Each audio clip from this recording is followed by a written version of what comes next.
Have you ever noticed, Ben, that food is almost like a passport? Each dish carries a bit of its origin, like a mini representation of a place. And through just a taste, it's like you're taking a journey.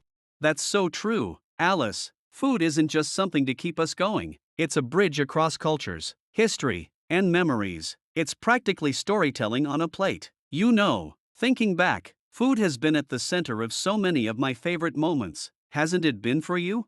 Definitely, food can instantly spark memories, make you feel comforted, or even remind you of someone you love. It's the essence of connection. For instance, whenever I taste something spicy, I immediately think of my family dinners with all those rich, bold flavors. And it's not just the taste, it's the whole experience. Do you have a food that does that for you? My grandmother's apple pie, no question. Every time I smell cinnamon, it's like I'm right back in her kitchen, watching her knead the dough and sprinkle just a hint of nutmeg. It's amazing how food holds such a powerful grip on memory, isn't it? Absolutely. Food can feel almost sacred. And it's not just about sustenance, it's about legacy, identity, and sometimes, even art. It's intriguing how every culture has its own iconic dishes, almost like a culinary fingerprint. For example, sushi isn't just a meal in Japan, it's practically a philosophy. Have you ever thought about that?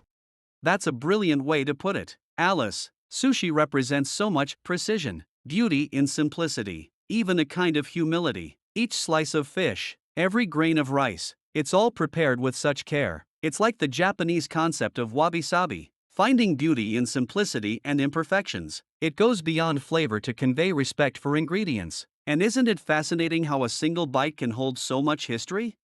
Exactly. It's fascinating how much culinary traditions reflect their origins. Sushi began as a way to preserve fish using rice, but over the centuries, it's evolved into an art form. And, speaking of origins, have you ever noticed how similar dishes exist in different countries but with a twist? Think of pasta in Italy versus noodles in Asia. Each dish tells a unique story. And yet, there's this common thread. So true. Food is like a canvas for each culture, and I think that's where the idea of terroir comes in. Like, you could grow the same grape variety in different regions, but each wine would taste unique. It's almost as if the soil, climate, and local practices shape the character of the food itself. I think that idea resonates with us as humans too, don't you think? I couldn't agree more. The concept of terroir is such a beautiful one. It's as though food is influenced by its environment in the same way we are. Imagine a French wine tasting different simply because of where it's grown. It's proof that food is more than just the ingredients. It's a product of place, history, and sometimes, even struggle. And speaking of struggle, isn't it fascinating how some of the world's most beloved dishes originated from times of hardship? Like paella in Spain, it started as a simple, rustic meal for farmers, made with whatever ingredients they had on hand. Now, it's an internationally celebrated dish. Yes, exactly. That's the beauty of it. Some of our most cherished foods come from people making the best of what little they had. It's almost poetic. Food, at its core, tells stories of resilience, adaptability, and resourcefulness. And it's incredible to think that every bite we take connects us to these stories.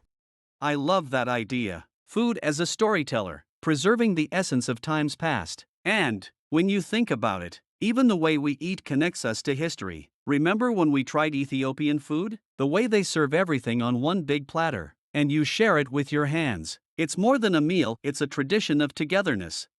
Yes, Ethiopian cuisine is all about connection, eating together from a communal plate. It's so symbolic of their cultural values, and I think there's something almost primal about it, like it speaks to our deep-rooted need for community. Food just has this way of bringing us closer, crossing boundaries that language or even culture sometimes can't.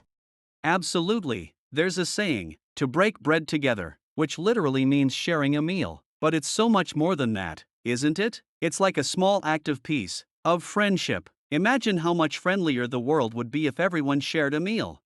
If only diplomacy were that simple. right? But you're right. Food can indeed be a form of diplomacy. Just look at how culinary exchanges have helped countries connect over the years. It's like an unspoken bond, sharing flavors and recipes. We may speak different languages, but food speaks to everyone.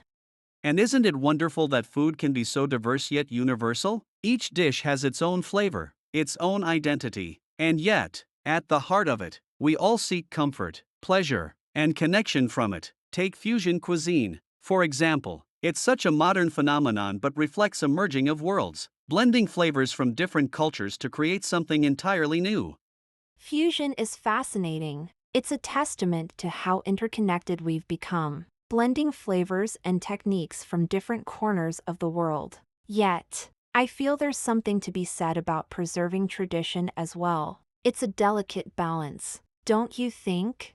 Oh, absolutely. Fusion is fantastic, but traditional recipes hold a sense of heritage and authenticity. They're like culinary heirlooms, passed down through generations, each adding a unique touch. Imagine losing recipes that have been around for centuries. That would be a cultural tragedy. Couldn't agree more. It's like each recipe is a chapter in a larger story, and we're the ones keeping that story alive. And food is so much more than just a recipe. It's a labor of love. I mean, my mom's lasagna isn't just lasagna, it's years of her perfecting it, adapting it to suit our tastes. It's love on a plate. That's beautiful, Alice. I think that's why some dishes feel so personal. It's not just the taste, but the intention behind it. When you cook for someone, you're sharing a piece of yourself. In a way, food is one of the few things in life where you give without expecting anything in return. Exactly. Food, in its simplest form, is about generosity and sharing. When you cook for someone, it's an act of care, of love, and that's why it holds such power. It's about making others feel seen, cared for, even cherished. Well, with all this talk about food, I think it's time we go explore some flavors ourselves. We could try something new, maybe dive into a cuisine we're unfamiliar with. What do you say? That sounds like a brilliant plan. Let's go find a place that offers an experience, not just a meal. After all, food is as much about the journey as it is about the destination. You know, thinking about food as an experience reminds me of how sensory it all is: the colors, the textures, the aromas. I recently read that certain flavors can even evoke emotions, like a touch of bitterness can give us a sense of maturity, or sweetness brings a kind of comfort. It's almost like food is designed to make us feel a certain way. Oh, I completely agree. It's fascinating how the five senses play into it. Even the sound of sizzling onions in a pan can bring a feeling of warmth and anticipation, right? And I think that's why food has such a hold on us. It's more than taste, it's a full sensory experience. I've even heard that certain colors make food look more appetizing, like how red or orange can make you feel more excited to eat. Absolutely, the visual appeal really does matter. Ever notice how beautifully plated dishes at fancy restaurants can make the experience feel special, even before you've had a single bite? It's the psychology of dining. Presentation can elevate even the simplest ingredients into something memorable. Yes, presentation is almost like an art form, especially in fine dining. And beyond that, it's a form of respect for the food itself. I think this is why traditional dishes, like Japanese kaiseki, feel so ceremonial. Each dish is so carefully crafted, almost like in homage to the season and the ingredients. Kaiseki, I've only read about it, but it's so intriguing: multiple courses that change with the seasons, each tiny portion crafted to perfection. It's as if each course tells a different part of the story, and you're there to witness the entire journey from beginning to end. It's almost meditative. Exactly. It's a blend of mindfulness and culinary skill. It's as if they're inviting you to pause, appreciate, and savor each moment. And it's interesting how different cuisines approach dining experiences in their own unique ways. Like, have you ever experienced a Mediterranean-style meal where it's all about abundance, community, and sharing? It's like the food and the company are equally important. Oh, absolutely. Mediterranean dining is like a feast of togetherness. Every dish comes out family style, and you're encouraged to take a bit of everything. And there's no rush, everyone's there to enjoy the moment, not just to eat. I think that style of eating reflects a whole philosophy of life, slowing down, appreciating each bite, and most importantly, enjoying each other's company. It's almost like food becomes a connector, a way to pause life for a moment and just be present with others. And it's inspiring how some cultures have preserved these rituals in a world that's constantly rushing. I mean, how often do we really sit down, savor each bite, and enjoy a meal without distraction? It's something I wish more people would embrace. That's a great point. In a way, food rituals remind us to slow down, like an anchor pulling us back to what matters: connection, gratitude, even simplicity. Sometimes I think about the ancient meals around a fire, people sharing stories, laughing, connecting. It's amazing how something as simple as food can bring us back to that primal need to be together, to feel part of something. It's beautiful, isn't it? Food really does take us back to the basics of being human, and I think that's why it holds such power. Whether it's a high-end restaurant or a simple home-cooked meal, food has this profound ability to ground us, remind us of our roots, and even teach us about other people and places. That's one of the reasons I love exploring new cuisines. Every dish has its own language, its own message. Have you ever tried something totally unfamiliar and felt like it was almost a window into another culture? I think that's the magic of food. It's like traveling without leaving your seat.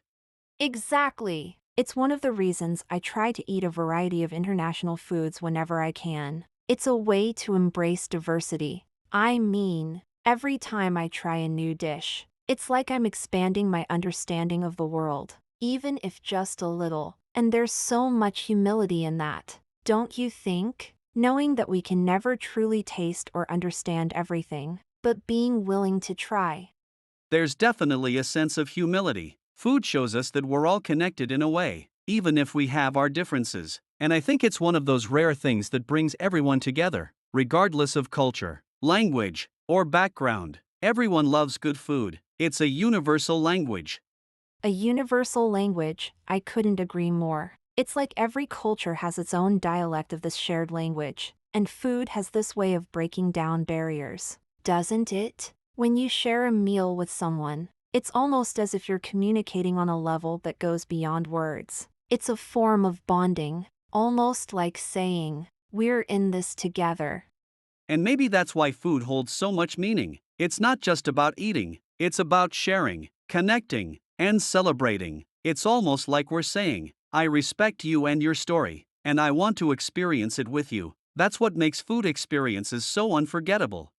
Yes, it's the heart of hospitality. Food has the power to make people feel welcome, to create comfort, even to show love. And I think that's why, at the end of the day, food is more than just fuel. It's an expression of who we are, what we value, and how we connect with each other.